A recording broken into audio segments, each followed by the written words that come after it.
Hey hi all அஸ்லாம் வலைக்கம். இன்றைக்கி வந்து பார்த்திங்கன்னா நம்ம ஹசினாஸ் ஃபிட் ஃபுட்டி ஸ்டோரிஸில் வந்து வெயிட் லாஸ் ரெசிபி ஃப்ரெண்ட்லிஸ் வந்து பார்த்துட்ருக்கீங்க. இதில் வந்து நான் மெக்சிகன் ரைஸ் வந்து எடுத்துகிட்டு வந்திருக்கேன் இன்றைக்கி. இது கூட நம்ம வந்து வெள்ளை சுண்டலில் செஞ்ச ஹம்மஸ் அண்ட் மீல் மேக்கர் சாப்பிட்ருந்தோம். வெள்ளை சுண்டலில் செஞ்ச ஹம்மஸ் வந்து நம்ம சேனலில் ஆல்ரெடி நான் போஸ்ட் பண்ணியிருக்கேன். கண்டிப்பாக வீடியோ செக் அவுட் பண்ணுங்கள். ஸோ இந்த மெக்சிகன் ரைஸ் செய்கிறதுக்கு நீங்கள் வீட்டில் இருக்க வெஜிடபிள்ஸ் என்ன வேணால் யூஸ் பண்ணிக்கலாம். பட் மெயினான வெஜிடபிள்ஸ் பார்த்திங்கன்னா கேப்சிகம், ஸ்வீட் கார்னு, ராஜ்மா. நான் ராஜ்மா இல்லை, பட் வந்து இதை வச்சு நம்ம பண்ணலாம். ஸோ இதுக்கு வந்து ஒரு பேனில் ஆயில் ஆட் பண்ணிக்கிறேன். 10 பல் பூண்டு கண்டிப்பாக வேணும். நல்லா ஃபைனாக சாப் பண்ணி எடுத்துக்கோங்க. அது சாட்டே ஆகிறதுக்குள்ளே இங்கே ரிமைனிங் இன்க்ரீடியன்ஸ் நம்ம பார்த்துக்கலாம். டொமேட்டோ பியூரி வந்து பார்த்தோம் இல்லையா, அது வந்து நான் வீட்டிலேயே வந்து 3 தக்காளி, நார்மல் மீடியம் சைஸ் தக்காளி வந்து சாப் பண்ணி அரைச்சி எடுத்துக்கிட்டேன். அவ்வளோதான், நல்லா பேஸ்ட்டாக. ப்ளஸ் பெரிய வெங்காயம் ஒரு 2 சாப் பண்ணி வச்சுக்கிட்டேன். அதுக்கப்புறம் ஜீரா பவுடர் ரொம்ப முக்கியம், பெப்பர் பவுடர், அதுக்கப்புறம் வந்து மல்லித்தூள், அப்புறம் மிளகாத்தூள். இதெல்லாம் தான் மெயின் இன்க்ரீடியன்ட் இதுக்கு. அப்புறம் ரெட் சில்லி ஃப்ளேக்ஸும் அப்படி தான். வரமிளகா வந்து நான் வந்து ஒரு ட்ரிர் பண்ணி எடுத்துக்கிட்டேன். அவ்வளோதான். இப்போ வந்து நம்ம பூண்டு வந்து ஓரளவுக்கு வந்து சாட்டே ஆகிடுச்சு. நீங்கள் ஆக்சுவலாக ஃபஸ்ட்டே பட்டர் ஆட் பண்ணணும். நான் ஸ்கிப் பண்ணிவிட்டேன் அந்த ஸ்டெப்பை. நீங்கள் முதல்ல ஆட் பண்ணுங்கள். நான் இப்போ ஆட் பண்ணியிருப்பேன் ஆனியன் ஆட் பண்ணதுக்கப்புறமா. ஸோ ஆனியன் வந்து கண்ணாடி பதம் வர வரைக்கும் நல்லா வதக்குங்க. நான் பட்டர் வந்து முன்னாடி ஸ்கிப் பண்ணனால இப்போ ஆட் பண்ணிக்கிறேன். ஒரு 1 table spoon, 2 table spoon oil வந்து போதும்.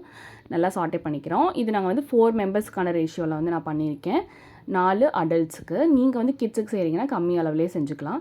ஸோ இப்போ வந்து கண்ணாடி பதம் வந்ததுக்கப்புறம் டொமேட்டோ பியூரியை வந்து ஆட் பண்ணிடுங்க. இது கொஞ்சம் வந்து வேகணும் டொமேட்டோ பியூரி. இது ஆட் பண்ணோன்னே நீங்கள் வந்து பார்த்தீங்கன்னா மிளகாத்தூள் வந்து ஒரு 1 டேபிள் ஸ்பூன், மல்லித்தூள் வந்து ஒரு 1 டேபிள் ஸ்பூன், ஜீரா பவுடர் வந்து ஒரு 1 டேபிள் ஸ்பூன், எல்லாமே 1 டேபிள் ஸ்பூன் வந்து ரேஷியோவில் ஆட் பண்ணிவிட்டு நல்லா மிக்ஸ் கொடுத்துக்கோங்க. சால்ட்டு கொஞ்சம் ஆட் பண்ணிக்கோங்க. டொமேட்டோ பியூரி வந்து நல்லா வேகட்டும்.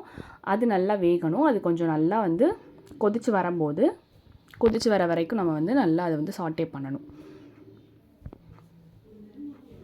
இப்போ வந்து நம்ம உதுத்து வச்சுருக்க ஸ்வீட் கார்னை வந்து இதில் ஆட் பண்ண போகிறோம். இதை நான் பாயில் பண்ணலை, வேக வைக்காமல் தான் இதில் ஆட் பண்ணுறேன். ப்ளஸ் அதோடய வந்து இந்த கேப்சிகமே ஆட் பண்ணிடுறேன்.